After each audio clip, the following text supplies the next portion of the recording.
성경 봉독은 빌립보서 4장 4절부터 7절을 제가 하는 말씀을 봉독하겠습니다. 신학성경 322쪽입니다.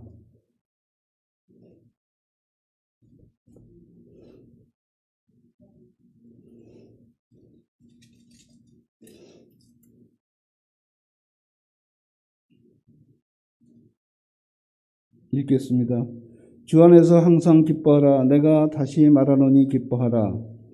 너의 간영을 모든 사람에게 알게 하라. 주께서 가까우시니라. 아무것도 염려하지 말고 다만 모든 일에 기도와 간구로 너의 구할 것을 감사함으로 하나님께 아뢰라. 그리하면 모든 지각에 뛰어난 하나님의 평강이 그리스도 예수 안에서 너희와 너희 마음과 생각을 지키시리라. 아멘. 이 시간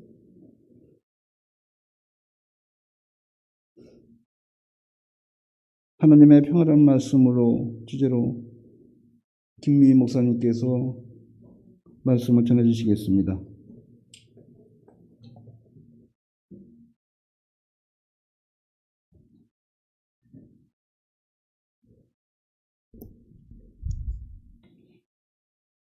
김성희 목사님을 대신해서 오늘 설교단에 섰습니다.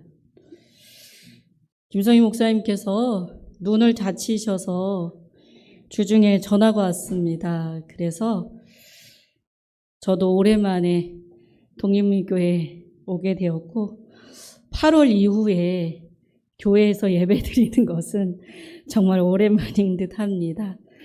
주로 집에서 온라인 예배로 대신하고 있었는데요. 여러분들을 오랜만에 만나는 게 민망하기도 하지만 반갑기도 한 마음입니다. 우리 김성희 목사님의 건강을 위해서도 기도를 부탁드립니다. 여러분 평안하십니까? 오늘은 이 인사말로 설교를 시작합니다. 코로나 팬데믹 시대를 살아가면서 제가 가장 많이 하는 인사말은 주님의 평화를 빕니다 라는 인사말인 듯 합니다. 한 번도 경험해보지 못한 코로나19를 겪으면서 우리의 삶은 불안합니다. 한 번도 가보지 않는 길을 조심스럽게 더듬더듬 그렇게 걸어가면서 이 고통의 터널에서 하루속히 벗어나기를 기대하고 있습니다. 가족끼리 만남도 자유롭지 못하고 자연스럽지도 못합니다. 밥 한 번 먹자는 말이 1년 넘게 빈말이 되어서 돌아오고 있는 현실입니다. 우리가 있는 이 예배 자리는 또 어떻습니까? 미얀마에서는 군부 쿠데타를 반대하면서 평화의 시위에 참여하다가 경찰이 쏜 총에 머리를 맞아 사경을 헤매던 여성이 결국 사망했다는 소식이 들려왔습니다. 우리나라는 요새 아동학대와 학교 폭력 등의 보도와 기사가 연일 쏟아져 나오고 있습니다. 이런 일을 볼 때마다 인간은 하나님의 형상을 지음받은 존재라고 그렇게 말을 하고 있는데 이 말이 참으로 무색해지곤 합니다. 샬롬이라는 말은 유대 사람들의 인사말로서 우리네의 안녕이라는 인사말로 대신할 수가 있습니다. 그래서 우리말로는 안녕이나 평강이라 번역되기도 하고 평안이나 평화라고 번역되기도 합니다. 그러나 우리말의 어감은 조금씩 다릅니다. 평안이라고 하면 우리 인간의 내적인 상태, 심리 상태를 나타냅니다. 반면에 평화라고 하면 인간의 외적인 상태, 사람과 사람과의 상호 관계를 나타내는 말입니다. 사실 샬롬이라는 이 말 자체가 이 내적인 평안함과 외적인 평화, 이 둘을 다 포함한다고 할 수 있습니다. 살아가면서 우리가 느끼는 것도 다를 바가 없습니다. 내 속이 아무리 편해도 밖이 편치 않으면 평화롭지가 못합니다. 밖이 아무리 평화롭다고 말해도 내 속이 편치 않으면 평안하지 못합니다. 안팎이 두루 평안하고 평화로워야 우리는 샬롬을 말할 수 있습니다. 그렇다면 여러분, 이렇게 우리의 마음이 평안하지 않는 까닭은 무엇일까요? 그것은 바로 저마다의 잣대, 즉 기준을 가지고 살아가기 때문입니다. 잣대는 무언가를 재는 데 사용되지요. 그런데 우리는 그 자를 가지고 나를 잴 뿐만 아니라 상대를 향해서도 그 자를 들이대곤 합니다. 그런데 그 잣대를 들이대는 일이 결코 행복하지도 않고 도리어 불안을 부추기곤 합니다. 저마다 가진 잣대가 다르기 때문입니다. 그래서 우리는 그것을 상대적이라 말합니다. 삶이 있기에 죽음이 있고 기쁨이 있기에 괴로움이 있습니다. 높음이 있기에 낮음이 있고 그리고 짧음이 있기에 긴 것이 있습니다. 부자가 있기에 가난한 자가 존재하고 귀한 자가 있기에 천한 자가 있습니다. 남자가 있기에 여자가 있고 어른이 있기에 아이가 있습니다. 이 모두가 하나가 있기에 또 다른 하나가 존재하는 것입니다. 그러므로 상대적인 평가라고 하는 것은 그 무엇과 비교함으로써 가늠할 수밖에 없고, 그러므로 그 상대적인 기준에 따라서 어떨 때는 클 수도 있고 어떨 때는 작을 수도 있기에 늘 변하게 마련입니다.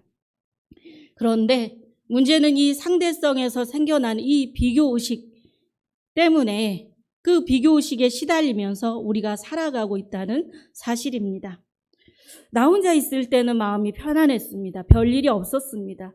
그런데 사람을 만나고 친구를 만나고 집으로 돌아오는 길은 결코 편안하지가 않습니다. 모임에 나갔더니 누가 집을 사서 이사했다고 말하는 순간 집을 가지지 못한 자신이 갑자기 초라해지기 시작합니다. 친구들 모임에 갔더니 친구 하나가 자식이 사주었다고 옷자랑, 가방 자랑, 이런저런 자랑을 합니다. 내 자식을 뒤돌아보면 선물을 받기는커녕 여전히 아직도 그 자식을 돌보아야 된다는 이런 형편을 생각하니 속에서부터 부글부글 끓어오르기 시작합니다. 세상에서 완벽한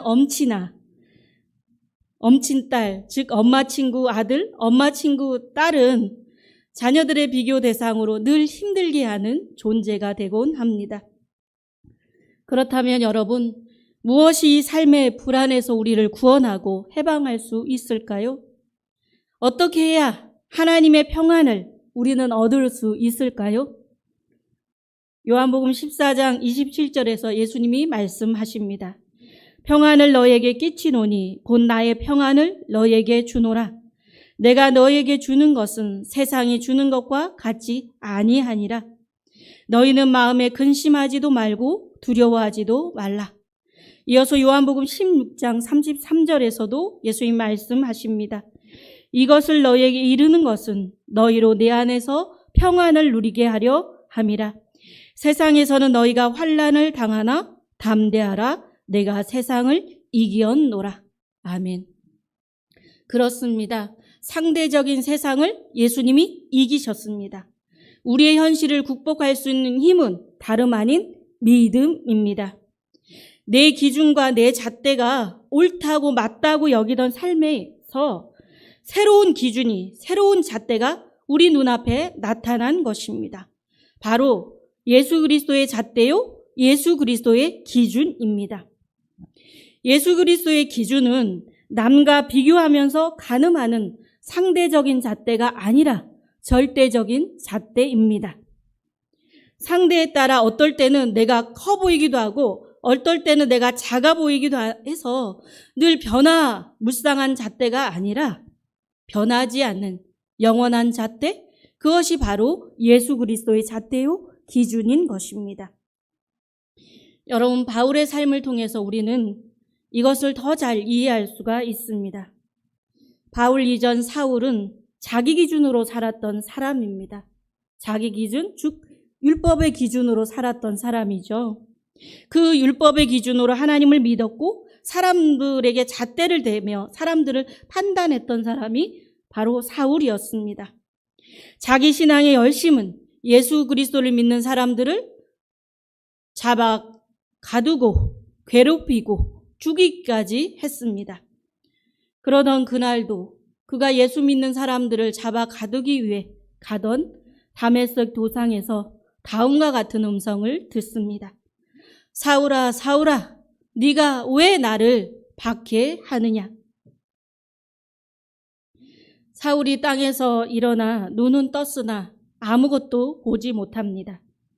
그의 스승인 아나니아를 만난 후 눈을 가리고 있던 비늘이 벗겨지자 그의 눈이 떠졌고 그의 앞에 새로운 세상이 열리게 되었습니다. 예수 그리스도를 만난 후 그가 자기 기준으로 율법의 기준으로 살아갔다고 한다면 이제는 새로운 기준, 바로 예수 그리스도의 기준으로 살게 됩니다. 율법의 기준이 아닌 믿음이 바로 그의 삶의 기준이 되었던 것입니다. 그는 예수 그리스도를 위해서 배고픔도 가난함도 아픔도 슬픔도 괴로움도 죽음까지도 다 괜찮은 사람이 되었습니다. 그리고 그는 예수 그리스도의 분량에 이르기까지 자기 기준을 죽이고 그 예수 그리스도의 기준에 다가가기까지 날마다 나를 죽이고 예수를 향해서 달려가는 경주의 인생을 날마다 새로워지는 그런 인생을 살아가게 됩니다. 그러므로 사도 바울은 오늘 빌립보 교인들에게 다음과 같이 편지합니다. 기뻐하라, 주 안에서 항상 기뻐하라. 현재 바울은 감옥에 갇혀 있습니다. 감옥에 갇혀 있는 사람이 그다지 기뻐할 일이 있겠습니까? 원망과 불평이 나오고 탄식이 나오는 것이 너무 당연한 일이지 않습니까? 그런데 바울은 빌립보 교인들을 향해서 기뻐하라, 그것도 주 안에서 기뻐하라, 그 말씀을 전하면서 빌립보 교인들에게 희망을 말하고 있다는 사실입니다. 예수 그리스도를 주로 모시고 살아가는 사람에게는 비록 감옥 안에서 갇혀 있는 인생을 산다고 할지라도 기뻐하는 삶, 기쁨의 인생이 된다는 것입니다.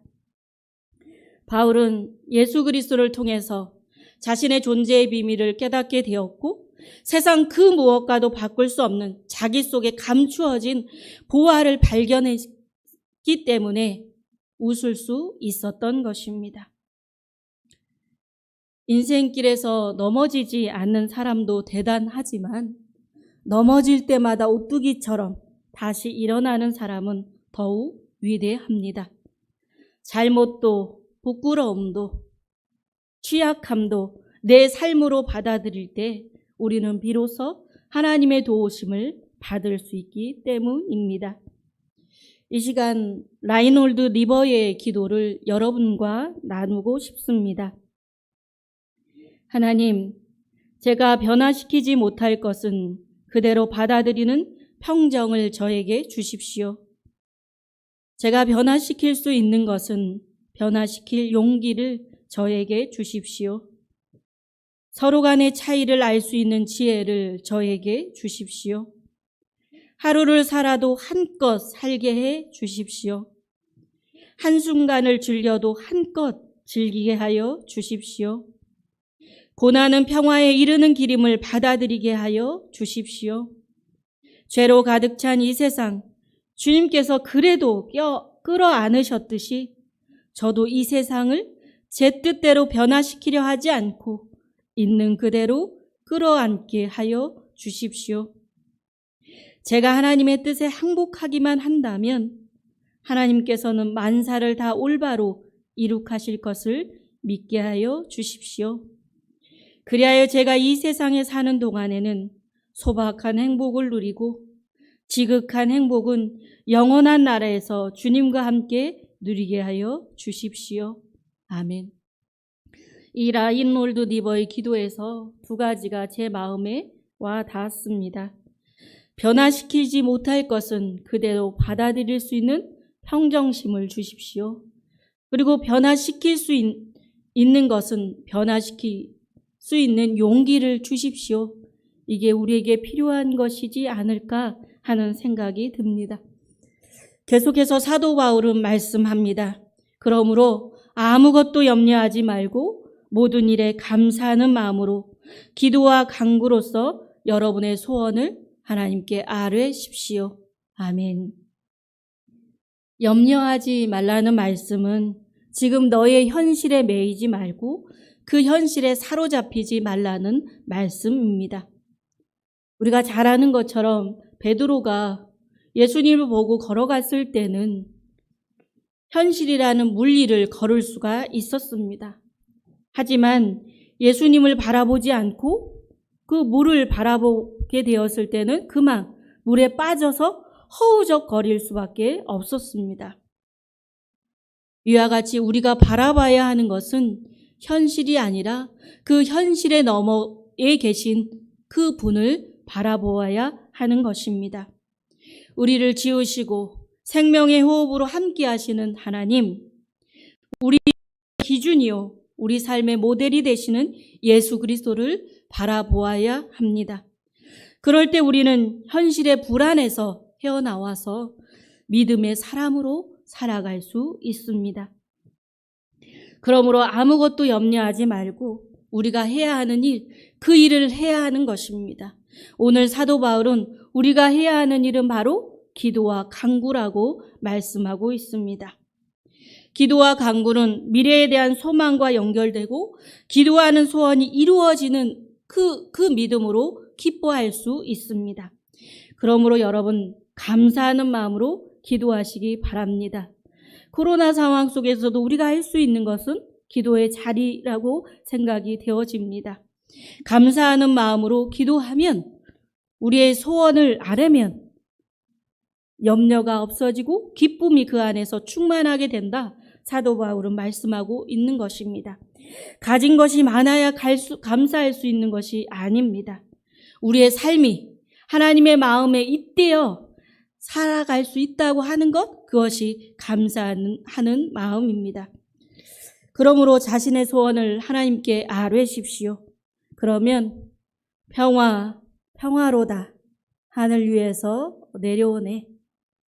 그 사랑의 물결이 영원토록 내 영혼을 덮으소서 하는 찬양이 우리 입술의 고백이 될 뿐만 아니라 우리 마음속에 하나님의 평강이, 하나님의 평화가, 하나님의 평안이 깃들게 될 것입니다. 두 번째로 외적인 평화, 다시 말해서 나와 너, 사람과 사람과의 상호관계, 바른관계는 어떻게 이루어질 수 있을까요? 오늘 본문은 외적인 관계, 사람과 사람과의 관계에서 이루어질 평화를 5절을 말씀하고 있습니다. 5절을 보시면 너희 관용을 모든 사람에게 보이라. 아멘. 관용은 마음이 넓어서 포용할 수 있는 마음, 그것이 관용이라고 하는 단어의 뜻입니다. 상대를 있는 그대로 받아들이고 용납하고 용서하는 마음이 관용일 것입니다.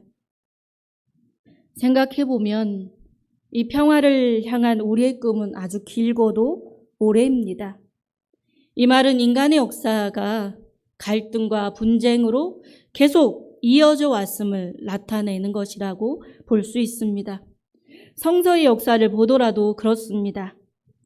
에덴 이후의 세계는 형제 간의 갈등의 역사입니다. 창세기에 등장하는 인물들을 여러분 한번 떠올려 보시기 바랍니다. 가인은 동생 아벨을 돌로 쳐 죽입니다. 이스마엘과 이삭은 헤어져 살았습니다. 에서와 야곱은 장자권을 둘러싼 그 싸움으로 인해서 몇십 년 동안 떨어져서 반목에 그 세월을 보내야 했습니다. 요셉의 형들은 동생 요셉을 미워해서 구덩이에 가두었다가 결국 요셉은 이집트에 팔아 넘기는 신세가 되고 맙니다. 어찌 형제 간의 갈등만 있겠습니까? 갈등이라고 하는 말을 찾아보니까 본래 칡과 등나무를 뜻하는 말이 결합된 단어라고 합니다. 불화하고 반목하는 사람들이 이 칡과 등나무처럼 감정적으로 이 서로 얽히고 그리고 빠르게 증식하는 것을 보면 바로 이 갈등이라는 단어를 사용하기 시작한 선조들의 그 통찰력이 참으로 놀랍습니다. 이해관계가 엇갈리는 사람들이 평화롭게 공존하는 일은 정말 어려운 일인 듯 합니다. 저도 이번 주에 언니랑 통화를 하다가 서로 입장 차이로 언성이 높아지고 말았습니다. 그랬더니 마음이 불편하고 그렇게 상황이 어렵게 되었습니다. 이처럼 너나 할 것 없이 자기가 중심이 되려고 할 때 그곳이 어디든지 간에 그야말로 순간 전쟁터로 바뀌곤 합니다. 그러므로 빌립보서 4장 5절은 우리에게 말씀합니다. 너희 관용을 모든 사람에게 알게 하라. 주께서 가까우시니라. 아멘. 상대를 받아들이기 위해서 우리가 먼저 해야 하는 일은 무엇일까요? 먼저 자기를 비워내는 일일 것입니다. 가득 찬 냉장고 안에 이제 새로운 음식을 집어넣기 위해서는 어떻게 해야 합니까? 냉장고 안을 좀 정리를 하고 묵은 음식들은 좀 덜어내고 버리고 그래야지 새로운 음식이 들어갈 수 있는 자리가 마련이 되어서 새로운 음식이 들어갈 수 있지 않습니까? 마찬가지로 사람과 사람과의 관계도 비슷한 것 같습니다. 새로운 사람 또 어떤 사람을 받아들이기 위해서는 내 안에 묵혔던 감정, 내 안에 있는 것들을 정리하고 비워내야지 새로운 사람을 또 사람을 바르게 받아들일 수 있는 듯 합니다. 김기성 목사님은 이것을 틈이라고 설명합니다. 서로를 바라볼 수 있는 작은 틈이 있어야 한다는 것입니다. 시인 김지아 씨는 틈이라는 시에서 그 아파트 사이사이 빈틈으로 불어오는 그 꽃샘 바람에 감흥을 해서 다음과 같은 노래를 지었습니다. 갇힌 삶에도 봄 오는 것은 빈틈 때문, 새 일은 늘 틈에서 벌어진다. 우리 기독교인들이 이런 틈을 만드는 사람들이 되면 좋겠습니다. 감옥과 같은 삶에 봄을 만들어내는 사람들, 그런 사람들이 우리가 되면 좋겠습니다. 틈이라고는 전혀 없이 소통할 수 없는 사람들을 만나게 하고 서로가 서로에게 귀를 기울이게 할 수 있는 그런 사람들이 우리가 되면 좋겠습니다. 빌립보서 2장 6절에서 7절은 말씀합니다. 그는 본래 하나님의 본체셨으나 하나님과 동등됨을 취하려 하시지 않고 오히려 자기를 비워 종의 모습을 취하셨으며 사람의 형상을 입으셨다. 여러분, 어렸을 때 보면 저도 국민학교를 다녔는데 짝꿍과 책상 있으면 짝꿍과 그 의자는 2개 나란히 앉아서 책상은 한 책상을 썼던 기억이 있습니다. 그런데 짝꿍은 그 반을 짝, 중간을 짝 나누고 그래서 이쪽으로 넘어오면 죽어. 그리고 이쪽으로 넘어오는 것은 다 내 거야. 이러면서 서로가 서로를 향해 경계를 짓고 구분 짓고 나누었던 그런 경험들이 있습니다.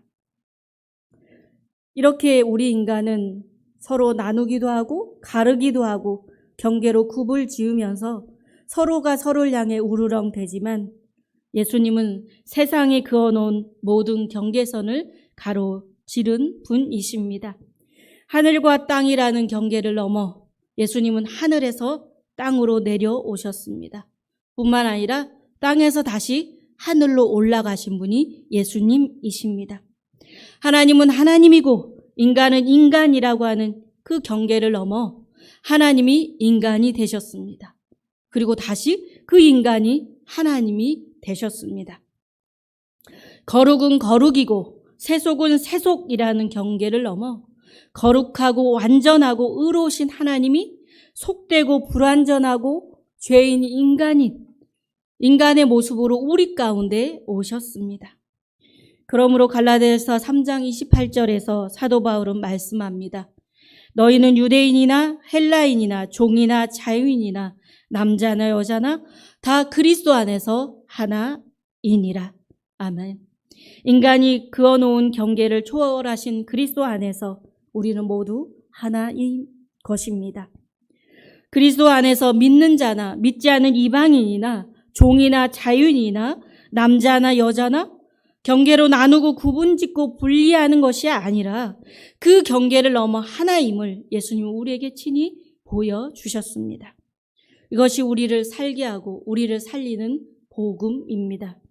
그러므로 예수님을 믿는다는 것은 그분이 삶으로 만드신 그 길을 우리도 따라 걷겠다는 것입니다. 하나님의 빛과 만나 평화의 사도로 살았던 한 사람이 있습니다. 우리가 너무나 잘 아는 성 프란체스코입니다. 그는 죽음이 다가오고 있음을 알아차리자 산 다미아노에 머물고 있던 성 클라라와 자매들에게 작별을 고하고 그가 수도회를 시작했던 작은 예배단 포르티움 쿨라에서 임종을 준비합니다. 그는 수도사들에게 자기가 죽으면 옷을 벗겨서 맨바닥에 눕혀달라고 부탁을 합니다. 별거 벗은 채 바닥에 누움으로써 자기의 새로운 탄생을 재현하고 싶었던 것입니다. 그는 일찍이 주님을 위해 살겠다고 작정했을 그때에도 아시시 뒤도 주교와 아버지 피에트로 앞에서 옷을 다 벗었던 적이 있습니다. 그것은 물론 이제 세상에 속했던 것을 다 벗어던지고 그리스도를 위한 방랑자로 살겠다는 상징적인 행동이었지만 참으로 의미심장합니다.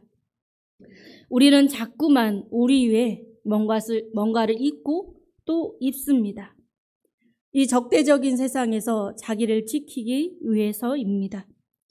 돈과 명예 그리고 권세라는 옷을 입기 위해 우리는 안간힘을 다 쓰며 살아가고 있습니다. 그 옷이 두꺼워지면 두꺼워질수록 자아도 점점점 강화됩니다. 자신이 마치 뭐라도 된 것 같이 느끼며 행동합니다. 이런 사람일수록 타인에게 너그럽지 못하고 주변 사람들을 불편하게 할 때가 많습니다. 많이 입는다, 그것은 참으로 부자연스럽다라고 하는 말이기도 합니다. 여러분, 믿음 생활이란 가벼워지기 위해서 자꾸만 벗고 또 벗어야 하는 과정입니다. 성 프란체스코의 기도로 알려진 평화의 기도는 사실 그가 쓴 것은 아닙니다. 하지만 프란체스코의 정신을 오롯이 담고 있기에 그의 기도라 해도 무방합니다. 평화가 무너진 세상에 사는 동안 우리 그리스도인들은 이 기도를 가슴에 새기고 살아야 합니다. 주님, 나를 평화의 도구로 삼아 주십시오.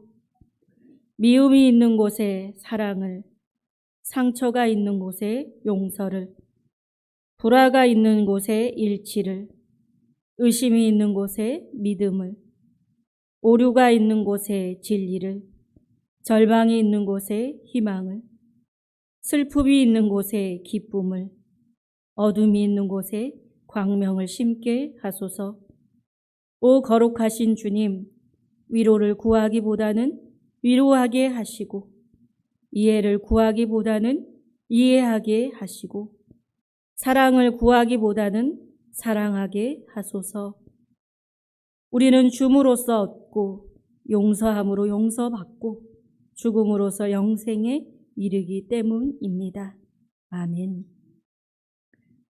이 기도가 우리의 삶의 기도가 되기를 바랍니다. 불화가 아닌 평화를 선택할 때 우리도 주님과 같은 길 위에 서게 될 것입니다. 그래서 마태복음 5장 9절에 평화를 행하는 사람들은 복되다. 그들이 하나님의 아들들이라 일컬음을 받을 것이라 예수님 우리에게 들려주고 계십니다. 그런 의미에서 이번 한 주간도 평안 가운데 평화를 만들고 이루며 사는 우리 모두가 되기를 간절히 소망합니다. 같이 기도하시겠습니다. 사랑의 주님, 우리는 현실이라는 물리를 걸으면서도 주님을 바라보며 걸어가는 믿음의 사람들입니다. 하지만 우리는 자주 주님을 바라보기보다는 물을 쳐다보다 그만 물속에 빠져 허우적거리곤 합니다. 주님, 믿음의 눈을 떠서 주님을 바라보게 하시고 주님 안에서 참 평안을 누리게 하옵소서. 내 안에 찾아온 평안으로 이웃과도 평화를 행하고 만들어가는 그리스도인으로 살아갈 수 있도록 우리 안에 계신 주님께서 우리를 사랑으로 살피시고 이끌어 주옵소서. 그리하여 우리가 살아가는 이 공간이 평화의 공간이 되게 하시어 누구나 와서 심을 얹고 머무를 수 있는 곳이 되게 하여 주옵소서. 예수 그리스도 이름으로 기도드립니다. 아멘.